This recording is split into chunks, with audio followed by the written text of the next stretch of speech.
Bom dia, pessoal, tudo bem? Hoje eu vou conversar com vocês sobre uma obra chamada Macunaíma. Ela é um marco dentro da literatura brasileira e foi escrita por Mário de Andrade. Bem, por que ela é um marco? Porque ela sintetiza as características modernas. E quais são as características modernas? As principais características modernas que nós temos, que vai acompanhar todos os movimentos, todos os momentos do modernismo, né? Que nós temos aí três, e há alguns autores que dizem que a gente continua ainda na era moderna, né? A momento contemporâneo é esse momento ainda moderno para alguns estudiosos, filósofos, sociólogos. Mas dentro da literatura a gente vai ter decididamente, assim, a maior parte dos autores e estudos consideram três movimentos, três momentos. Mas em todos esses momentos, a gente vai ter duas características principais, que é o nacionalismo como tema, que vai aparecer de uma forma, em alguns momentos, mais regionalista, e a questão da busca da identidade nacional, de saber quem nós somos, porque sempre que eu converso com vocês sobre identidade, nós temos duas identidades, uma identidade individual e uma identidade social. Enquanto nós somos, o seu indivíduo depende dos outros para você se compor.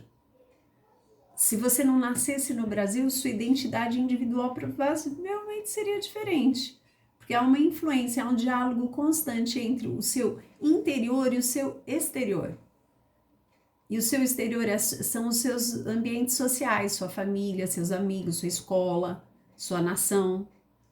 Então, o brasileiro, ele queria, ainda hoje, a gente tem um problema de entender quem nós somos. Porque a partir do momento que nós vamos entender quem nós somos, nós podemos nos valorizar, nós podemos entender os nossos valores reais e também podemos entender quais são os nossos defeitos, nossos grandes vícios para tentar transformar, e socialmente isso acontece. Há algumas características que são vícios sociais, que é típico do brasileiro, e virtudes também, hábitos bons, que são as virtudes que são individuais. E a literatura ela vai falar muito sobre isso nessa grande obra chamada Macunaíma. Macunaíma ele é um pouco difícil de entender, porque ele vai usar muitos termos das etnias que formam o brasileiro. Ela vai usar termos do Tupi-Guarani, vai usar termos do europeu, né, do português, do espanhol e no caso, italiano, que está chegando, que é o imigrante, que também vai formar essa etnia, né, o europeu, do africano, né? Então, esse misto, essa miscelânea que a gente chama, né, esse mix, que a gente vai surgir disso. Pois bem, como que o nosso autor, o Mário de Andrade, conseguiu produzir essa obra que refletisse o Brasil? Primeiro, ele fez algumas pesquisas. Lembra que eu contei para vocês que, pelo fato do irmão dele ter morrido, um irmão muito próximo dele ter morrido, ele saiu fazendo estudo antropológico pelo Brasil? Contei numa aula retrasada aqui. Pois bem, isso ele ficou sabendo quando ele chegou na região do Amazonas, que havia uma lenda sobre uma tribo. Só dá uma olhadinha aqui no nome da tribo, que é uma tribo Taulipangues. Que havia um herói nessa tribo Taulipangues, e isso tinha sido feito um estudo por um alemão em 1911, 1914, sobre os índios, e ele encontrou esse herói chamado Macunaíma entre as lendas e mitos dos índios da Amazonas, só que era um herói diferente daquele padrão que a gente conhece. Qual é o padrão do herói que a gente conhece? Aquele herói que ele se sacrifica, ele não é preguiçoso, que ele se doa, que ele tem valores muito fortes, bons valores que o definem, e ele tem uma consciência, né, da sua missão, do que ele precisa fazer, e ele morre em batalha, em sacrifício do social, da sua nação, da sua tribo, do seu social, ok. Só que o nosso Macunaíma, ele é herói, mas ele é o herói ao contrário, então ele não é herói, ele é o anti-herói, se a gente for ver bem. Por quê? Porque ele é preguiçoso, porque se tiver que ir para a batalha, ele não vai, ele manda alguém se ele puder. E isso já era corrente, né, entre os índios. Ele era extremamente sensual, né, dado assim a luxúria. Que mais? Manhoso, e na hora que tinha alguma situação, outro traço do herói é a coragem, né? Os heróis são corajosos. No caso dele, era extremamente covarde, mentiroso, ou seja, cheios de traços assim terríveis, né? E ele na obra, o Macunaíma, quando o Mário de Andrade escreveu, o que ele queria realmente era apresentar uma identidade cultural brasileira, e para isso, o que ele fez? Ele recorreu a apresentar o Macunaíma como uma pessoa, um indígena, ele nasce, né, de uma tribo, só que ele nasce negro. E depois ele se torna branco, dos olhos claros e loiro. Ele vai sofrendo uma mudança, uma variação. E essa transformação que ele vai tendo dependendo do lugar onde ele esteja, ele adquire algumas características. Quando ele vem para São Paulo, ele fica branco. Né? Quando ele vai para o mato, ele vira índio. Então, mas um índio negro. Muito divertida e é muito rica. Ela tem um conteúdo, como eu falei, o grau de dificuldade dela é grande, porque na medida que ela usa termos, vocábulos, palavras que não são do nosso uso cotidiano, do dia a dia, pelo contrário, são palavras que a gente tem que ir ao dicionário para procurar, e ela vai fazer referência a muitas culturas que fazem, que juntas, unidas, condizem com a nossa cultura, sintetiza, resume o que nós somos. Então, a gente tem que ter esse conhecimento Mas a obra é muito divertida, né? Vou dar uma resumida na obra para vocês, mas antes eu vou vou apresentar um livro aqui para vocês. Como vocês, lógico, vocês estão sabendo, vou até chamar atenção. Vocês precisam ir para a escola, marcar um horário. Tem horário marcado para vocês irem até a escola buscar esse material aqui, ó. De português é esse livro, de capa azul, né? Do William Cereja, o número 3. E vocês vão levar, o terceiro D vai levar Mário de Andrade Macunaíma em quadrinhos. Tá vendo? Eu já separei isso aqui desde a semana passada para vocês irem lá pegar na escola. Precisa pegar, porque senão você não vai conseguir dar sequência aos seus estudos. E sabe Deus quando é que a gente vai voltar, né? Então, você precisa do seu material para ficar mais fácil você estar estudando. Ou você prefere que eu fique tirando foto do livro? Minhas fotos são horríveis, né, gente? Vocês já perceberam? Então, é melhor você ter em mãos os textos, esse recurso que é o livro didático, e esse aqui que é o paradidático, para poder estar conosco nas próximas aulas, acompanhando certinho. Bem, o que a gente vai fazer com esse livro? Eu vou começar a ler com vocês. É muito bacana. Vou começar a ler com vocês e a gente vai fazer uma ficha. O que é fichamento de livro? Fichamento é aquilo que a gente faz já desde o primeiro ano. Lembra que eu fazia com vocês? 10, 11, 12 perguntas sobre o livro. Todo livro que a gente lia tinha aquelas 12 perguntas. Aquelas 12 perguntas são os elementos essenciais da narrativa. O que é elemento essencial? Vamos pensar. Elemento essencial. Elemento essencial é aquilo que não pode faltar. Por exemplo, vou fazer um bolo. Pode faltar o quê? Pode faltar um ovo, pode faltar farinha, pode faltar o leite, pode faltar uma forma para eu colocá-lo. Quando eu vou escrever um livro, eu preciso de alguns elementos que não podem, que são essenciais, que não vão faltar. E quais são esses elementos?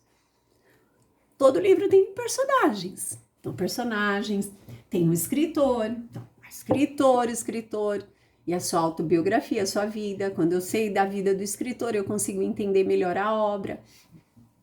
Então, eu tenho aqui no livro os personagens. Esses personagens, eles precisam estar em um lugar. Esse lugar a gente chama de espaço. Tem que ter um espaço, um local. Tem um tempo em que ocorre a história. Tem a história que é o próprio enredo. Tem um narrador, que pode ser onisciente, pode ser em terceira ou primeira pessoa. E mais o que tem? Tem as verossimilhanças. O que os temas que são tratados aqui têm a ver com a nossa realidade, são semelhantes à nossa realidade, dialogam com a nossa vida atual. Então, essas são as verossimilhanças. O que mais que nós temos? Eu vou colocar outra vez lá no grupo de cada classe o fichamento, tá? Conforme vocês vão lendo, vocês vão fazendo fichamento. Depois eu vou marcar um dia, uma reunião com vocês, ou no Microsoft Teams, ou no Zoom, para a gente fazer uma conversa sobre o livro, e depois eu vou fazer uma provinha. Outra coisa que vocês receberam e já levaram para casa é uma avaliação. É uma APP, lembra a avaliação de curso, né? Aquela que tem 10 ou 12 questões de múltipla escolha. Essa avaliação também vocês precisam pegar lá na escola e logo a gente vai falar quando vocês vão nos devolver. Conforme vocês forem respondendo, vocês vão me mandar o gabarito. Porque eu preciso digitar esse gabarito num sistema aqui para a diretoria de ensino dessa prova da AP. É claro que vocês precisam ser honestos, porque essa avaliação, ela vai nos permitir ter uma real noção do como é que vocês estão indo. Lembra que a gente fez, não fez? Já nos primeiros dias de aula a gente fez uma avaliação, eu tabulei ela com vocês e a gente viu as dificuldades mais gritantes de cada classe, as 3 maiores dificuldades, que são as habilidades que precisam ser mais trabalhadas. Então, a avaliação, gente, não é para olhar você e não sabe isso, não sabe aquilo, e acusar, e aquele tormento. Não. A avaliação, ela é um norte para o professor, para a gente, saber o que a gente precisa de você, dar para vocês. Ela é diagnóstico, igual o médico, olha, o paciente fala assim, esse aqui precisa tomar tal remédio, porque ele está doente assim, assim, assim. Se a gente tem um diagnóstico errôneo, o que quer dizer errôneo? Equivocado, errado. Se eu olho, não errou nada, porque ele gabaritou, que copiou do um, que copiou do outro, que colou de um, colou do outro. Aí sabe o que eu faço? Estão sabendo tudo. Toca o barco, vamos para trabalhar outras habilidades diferentes e mais complicadas, porque isso aqui eles já estão dominando. Então, se vocês não forem honestos, vai ficar muito complicado a gente ajudá-los. Então, essa avaliação precisa ser feita. Você vai pegar um tempinho aí, um lugarzinho na sua casa, tranquilo. Vai fazer de uma vez, põe lá número 1, 2, 3, 4, tal, seu gabaritinho. Você pode ou fotografar ou pôr lá 1B, 2D, 3A, tá? Põe lá, avaliação AP, tá? Eu vou dar um modelinho, vou mandar um modelinho como vocês podem fazer no WhatsApp. Então, essas 3 coisas, né? Vocês vão, em português, vocês vão estar recebendo livro didático, onde nós vamos trabalhar tudo, literatura, gramática, onde tem os exercícios. E vamos trabalhar esse aqui, que é o paradidático, com fichamentos, elementos essenciais. E vamos ter a prova, tá bom? Muito bem. Eu quero já pedir de antemão desculpa para todos, eu ainda não dei devolutivas, dei para alguns só algumas devolutivas sobre correções, mas até no mais tardar até segunda-feira, nesse final de semana, eu pretendo fechar todas as minhas correções e falar quem que tem que refazer o que deu certo, o que deu errado, para que vocês possam ter tempo de se corrigir e os que não fizeram, também eu vou atrás, porque a gente tem pouco tempo aí para estar fechando já a nota, tá? Bem, então vamos tratar do que eu queria, né, aqui nessa aula com vocês. Quero tratar com vocês sobre o Macunaíma. Vamos começar? Então, olha só que bacana aqui. Eu só vou tecer mais um comentário aqui sobre o Macunaíma. Bem, a obra vai tratar de algumas questões folclóricas e ela vai fazer como se fosse uma colagem. O que é uma colagem? É pegar várias referências e montando como um quebra-cabeça essa narrativa. A gente vai perceber uma outra característica moderna no Macunaíma, que ele não usa pontuação. Lembra que os modernos, eles vieram para quê? Destruir as regras, destruir o que se tinha para reconstruir. Então eles decidem quando uma pessoa está falando muito rápido, por exemplo, não tem ponto, não tem vírgula, eles escrevem como as pessoas falam. Não que eles não saibam escrever o certo, dentro da norma padrão, eles sabem. Só que eles querem valorizar a fala, por exemplo, do sertanejo, do caipira. Isso eu conversei já com vocês, né? Quando eu falei de Monteiro Lobato. Eles vão trazer o português brasileiro, como o brasileiro fala, e não como o português de Portugal fala. Então, não, nós temos a nossa própria língua. Um exemplo clássico disso a colocação pronominal, a colocação do pronome me, né?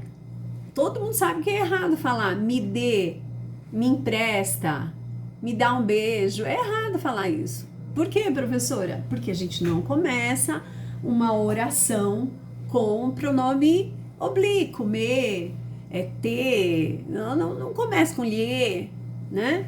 A gente começa com os pronomes pessoais. Mas aqui no Brasil se tornou tão normal a gente falar me dê, ao invés de falar dê-me um beijo, dê-me uma ajuda. Esse seria o correto, primeiro o verbo, depois o me.